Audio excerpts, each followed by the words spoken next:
Okay, so for part one, we are going to take a look at just the preparation of all the materials before the assembly of the mint box.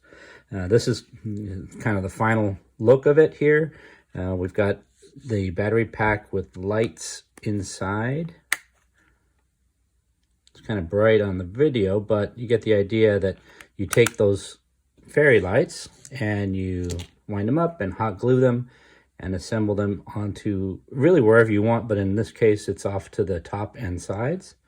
And then you hot glue this to the back, and you've just got to prepare the mint box accordingly. So we'll walk through just sort of what that looks like. So the first thing you want to do, you want to have wood glue on hand to glue the pieces together. You want hot glue to be able to put the battery pack and the lights into the actual mint box.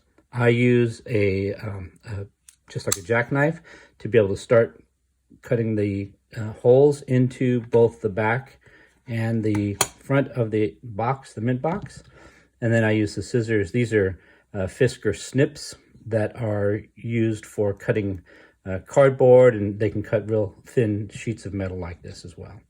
So I take if you look at the rim of in this case, the Altoids box, the way I've made my frame, if I cut along these lines, I'm pretty assured that I'm going to get the opening that I need. So I'm going to start with just the corners, and I'm going to cut a hole here. I'm just going to punch a hole here, here, here, and here, and that's going to get my starting points for my front lid. And in the back, I'm going to cut a little triangle. So I'm going to use this.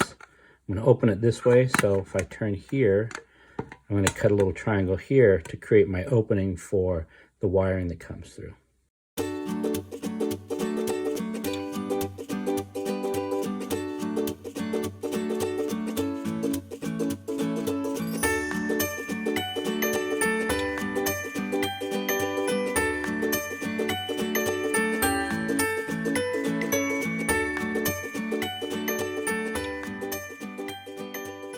The next part involves just getting the LEDs ready. I bought these really inexpensive packs of fairy lights. They come in a pack of, they come in a string of 20, and I don't need that much light. And so what I do is I separate out 10 of them. So I take half of them, and that's what I'll cut to make enough for the scenery that I use. You may choose to use all 20. I just happen to think that 10 is enough.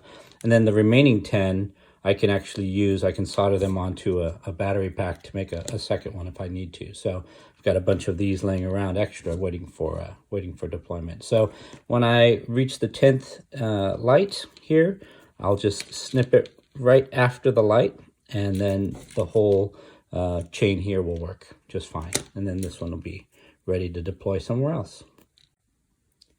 And one last note on some of these sharper edges here.